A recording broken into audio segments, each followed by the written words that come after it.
할렐루야. 우리 옆에 분들하고 인사 나눠볼까요? 잘 오셨습니다. 네. 여러분, 주님을 예배하는 이 자리에 오신 것만큼 잘한 일이 무엇이 있겠습니까? 여러분, 진심으로 잘 오셨습니다.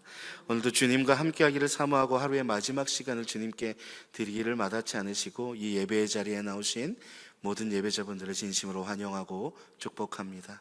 또 앞서 이 예배의 문을 찬양으로 열어주신 우리 오직예수 찬양팀에게도 감사드립니다.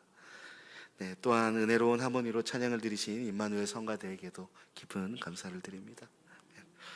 오늘 우리가 함께 읽은 이 느헤미야 8장의 본문은요, 바벨론 포로 생활을 마치고 예루살렘으로 돌아온 백성들이 성벽 재건을 마친 직후의 이야기입니다. 수문 앞 광장에 백성들이 모였습니다.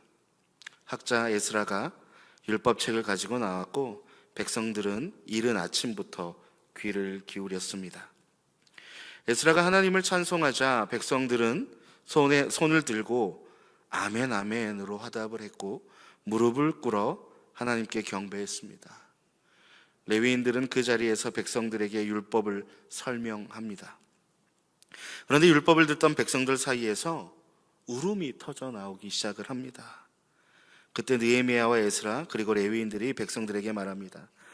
오늘은 너희 하나님 여호와의 성일이니 슬퍼하지 말며 울지 말라. 그리고 이어서 말합니다. 너희는 가서 살찐 것을 먹고 단 것을 마시되 준비하지 못한 자에게는 나누어 주라. 이날은 우리 주의 성일이니 근심하지 말라. 여호와로 인하여 기뻐하는 것이 너희의 힘이니라. 아멘. 백성들은 그 말을 따라 가서 먹고 마시며 나누고 크게 기뻐했습니다.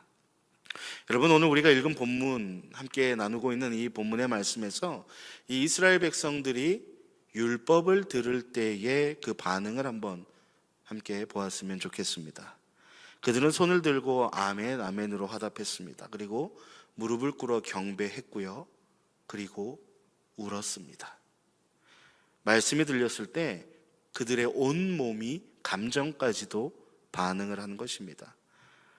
지금 울리는 그 말씀을 머리로만 들은 게 아니고요, 손이 올라갔고 무릎을 꿇었고 눈물을 흘렸습니다. 말씀이 그들의 마음 깊은 곳까지 닿았다라는 것입니다.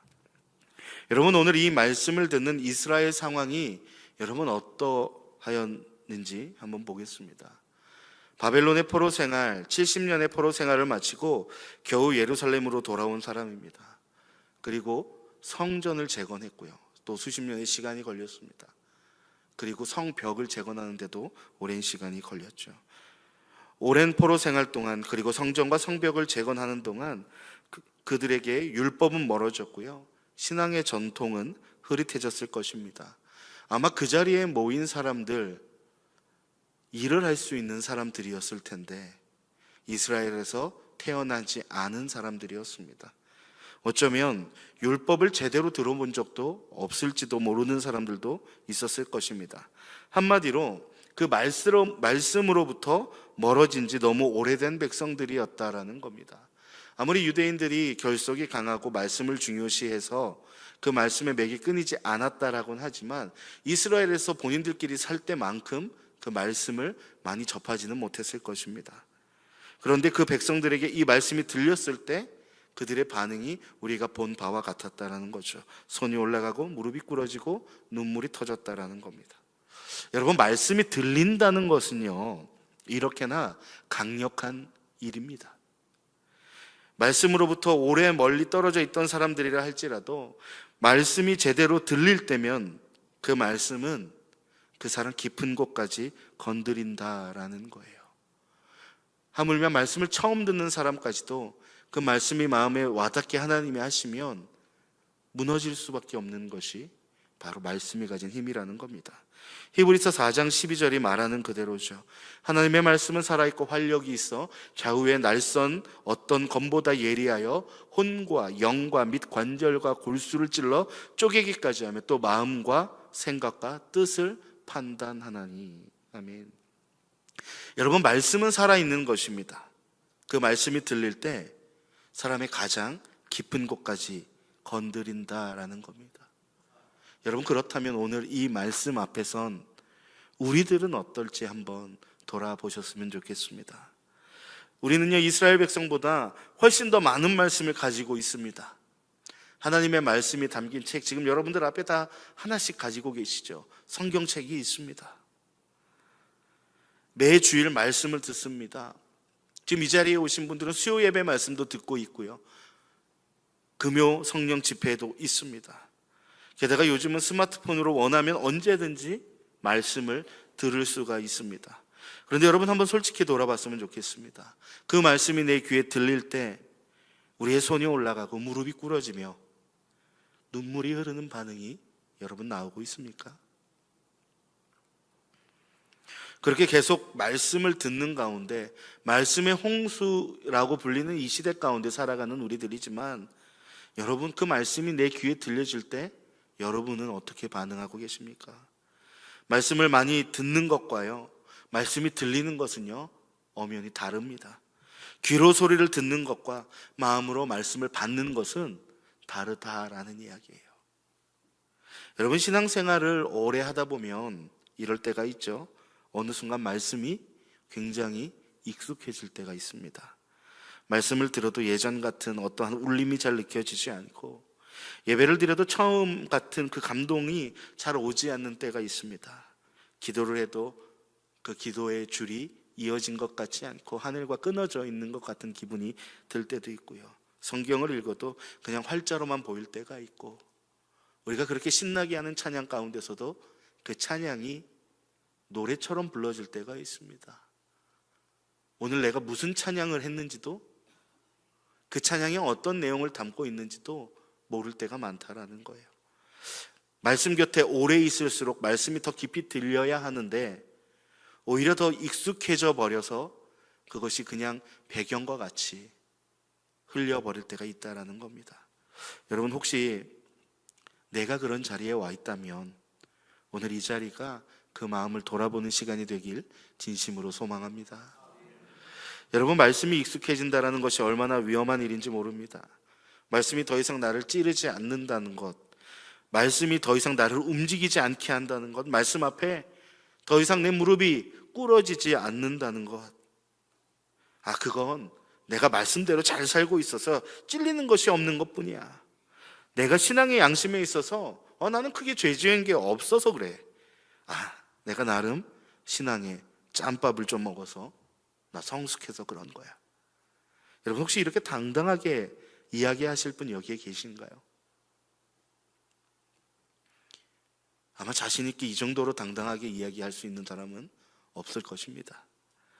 말씀이 나를 찌르지 않아요. 말씀에 아무런 감동이 없어요.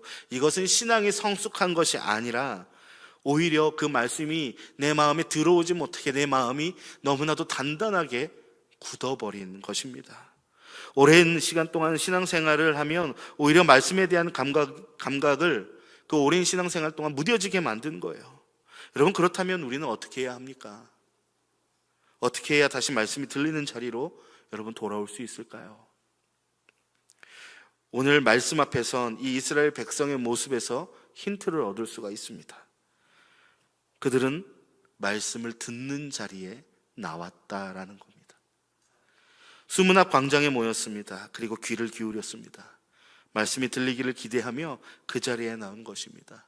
여러분, 이것이 우리의 모습과 어떤 점이 닮아 있는지 아십니까? 오늘 여러분이 이 수요 예배의 자리에 나오신 모습과 같은 겁니다. 말씀을 듣기 위해서, 하나님을 만나기 위해서 여러분 이 자리에 나오신 줄 믿습니다. 그 마음 자체가 이미 하나님의 말씀을 들을 준비가 되었다라는 겁니다. 귀로 듣는 것이 아니라 마음으로 받을 준비가 되었다라는 거죠. 그리고 여러분, 또 말씀이 들리기 위해서는 내 안에 있는 것들을 모두 비워내야 합니다. 내가 이미 알고 있다는 생각, 오늘도 늘 듣던 이야기 하겠지라는 그런 생각, 내 삶의 걱정과 근심으로 가득 찬 내 마음, 그 모든 것을 내려놓고 하나님 앞에 빈 마음으로 앉아있는 것이 필요합니다.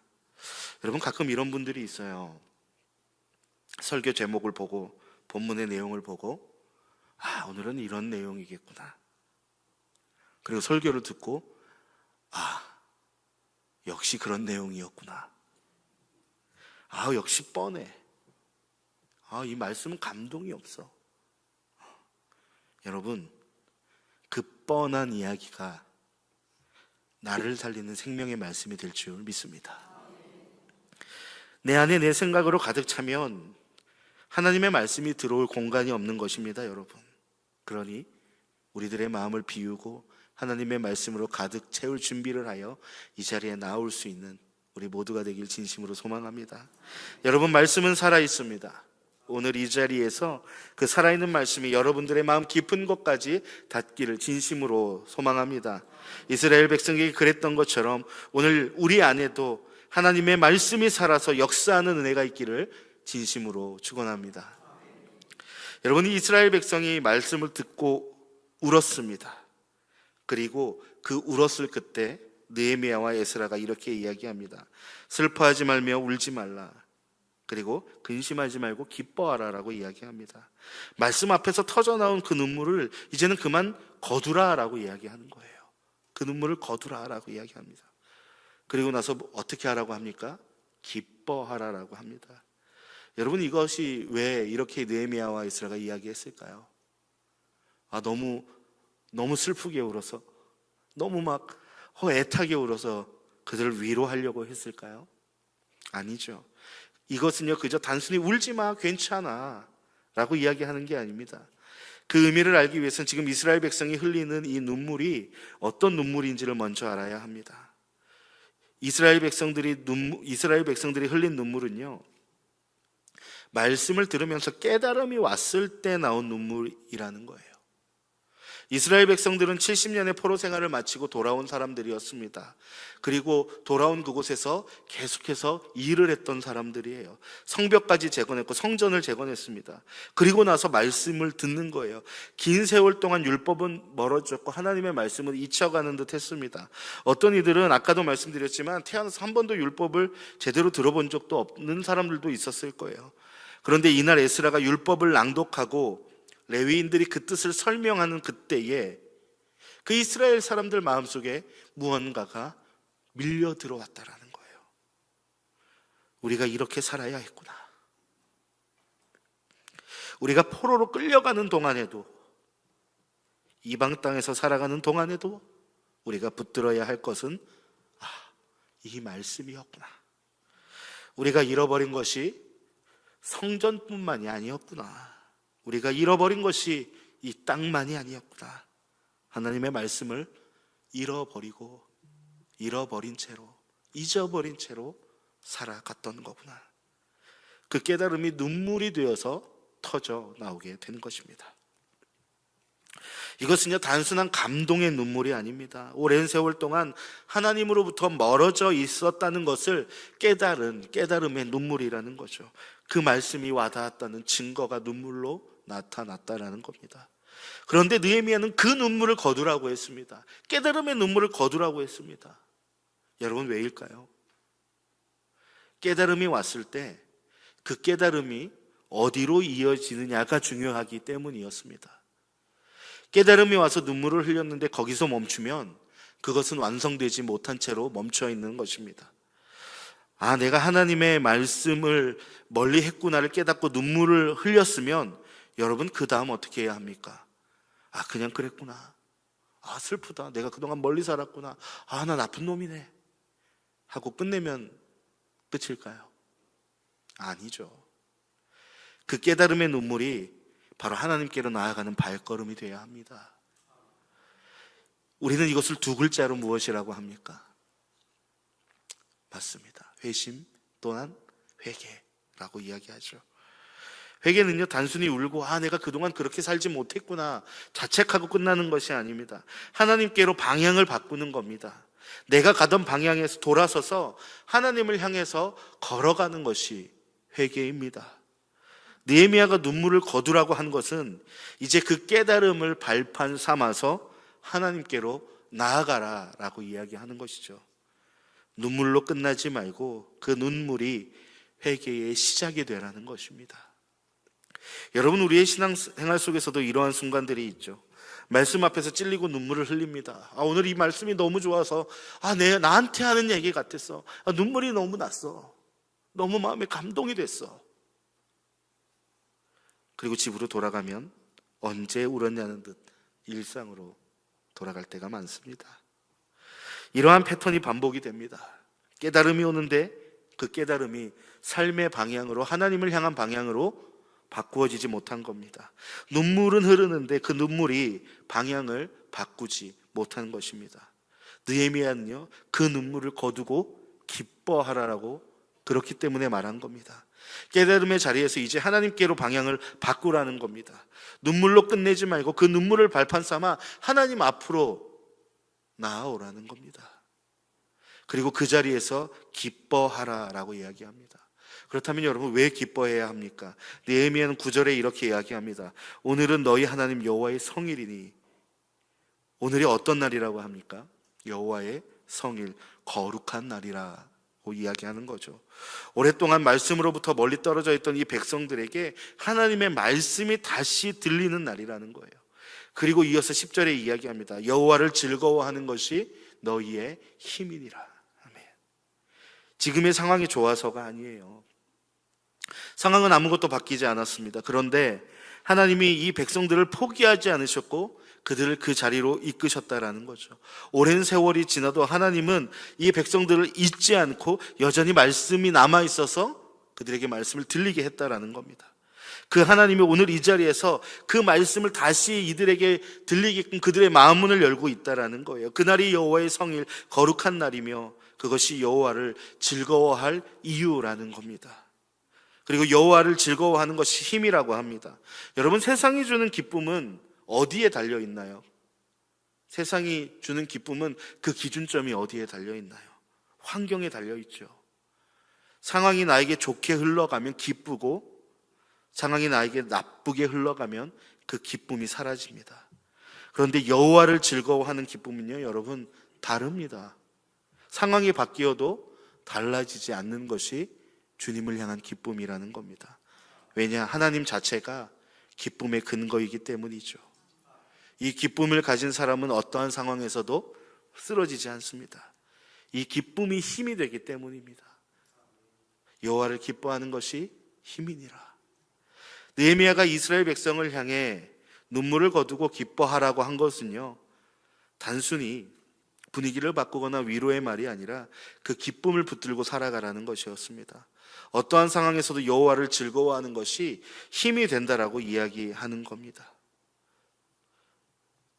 우리에게 말씀이 들려주시는 그 하나님이 우리를 잊지 않고 여전히 오늘 그 자리에서 말씀을 들리게 하시고 우리의 마음에 감동을 주신 그 하나님, 그렇게 그 하나님으로 인해 오랜 시간이 지나도 나를 변치 않고 사랑해 주는 그 하나님으로 인해 그 하나님을 바라보면서 기뻐하라 라고 이야기하는 것이 느헤미야의 말이었습니다. 여러분, 이 기쁨을 가진 사람은요, 어떠한 상황에서도 쓰러지지 않는다라는 거예요. 범사에 감사할 수 있는 일이, 항상 기뻐할 수 있는 일이, 늘 기도할 수 있는 일이, 그 능력이 여기에 있다라는 거죠. 하나님을 바라보라라는 거예요. 여러분, 바울이 빌립보에서 감옥에서 찬송할 수 있었던 것, 누구를 바라보았기 때문입니까? 하나님 바라보았기 때문입니다. 욥이 모든 것을 잃고도 하나님을 향한 자리를 떠나지 않는 것도 그가 하나님을 바라봤기 때문입니다.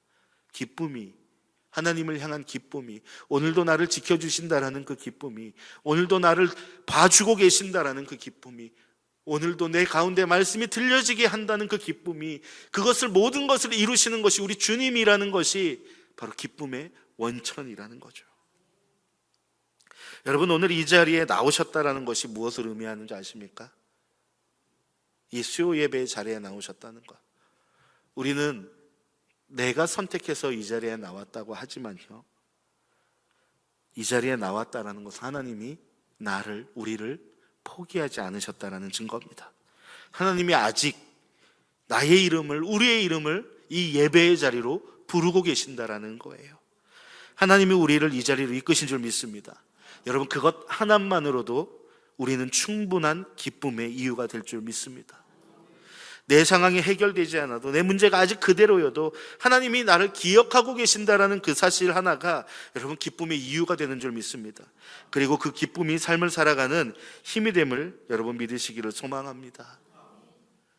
그러니 말씀이 나를 찔러서 내가 회개를 하고 눈물을 흘려도 그럼에도 불구하고 우리는 다시 기뻐하며 돌아올 수 있고 눈물을 거두고 다시 돌아갈 수 있는 것은 그것을 깨닫게 한 하나님이 여전히 나를 지켜보고 있기 때문입니다. 하나님이 나와 함께 하십니다. 여러분, 우리 옆에 분한테 이렇게 고백해 볼까요? 하나님이, 옆에 분한테, 저한테는 그만해 주셔도 돼요. 저는 너무 많이 다들 축복해 주셔서 이제 우리 옆에 분한테 고백했으면 좋겠어요. 옆에 분 얼굴 한번 보세요. 꼭 안 보시더라고. 얼굴 한번 보세요. 옆에 없으면 뒤에 보세요. 그리고 이렇게 고백합시다. 하나님이 당신과 함께 하십니다. 다시 한번, 하나님이 오늘도 당신을 보고 계십니다. 할렐루야. 아멘. 여러분, 그런 하나님이 우리와 함께함을 잊지 않으시기를 소망합니다. 여러분, 오늘 본문의 마지막 장면을 보겠습니다. 백성들이 눈물을 거두고 크게 기뻐했습니다. 그리고 느헤미야는 그 기쁨이 혼자 끝나지 않도록 했습니다. 본문 10절을 다시 읽어보겠습니다. 느헤미야가 또 그들에게 이르기를 너희는 가서 살찐 것을 먹고 단 것을 마시되 준비하지 못한 자에게는 나누어 주라. 아멘. 하나님 앞에 받은 기쁨을 옆 사람에게 흘려보내라는 것이었습니다. 기쁨이 나눔이 되게 하라는 것이었죠. 그리고 백성들은 그대로 했습니다. 12절을 제가 다시 읽어봅니다. 모든 백성이 곧 가서 먹고 마시며 나누어주고 크게 즐거워하니 이는 그들이 그 읽어준 말을 밝히 알미라. 아멘. 말씀을 밝히 알았을 때, 그러니 깨달음의 눈물을 흘리고 그 방향을 바꾸어 기쁨으로 나아갔을 때 그 기쁨은요, 나눔이 되었다라는 거예요. 오늘도 이 자리에서 우리는 그 흐름을 따라가야 합니다.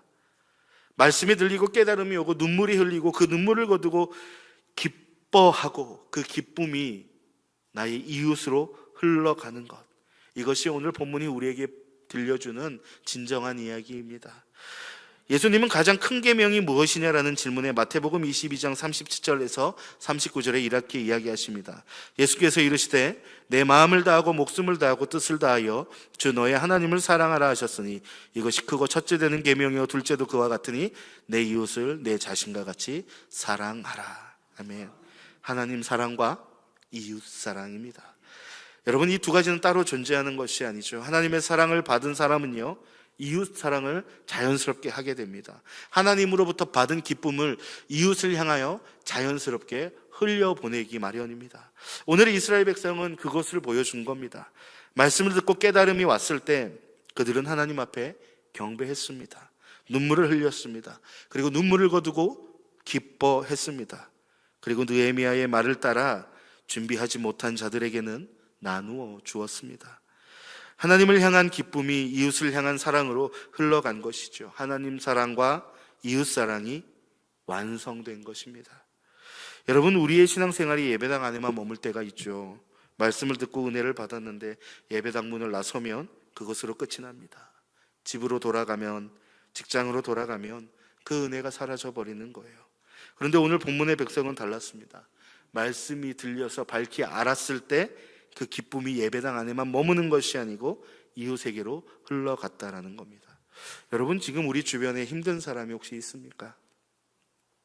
준비하지 못한 자, 여러분의 나눔이 필요한 사람이 분명히 있을 것입니다.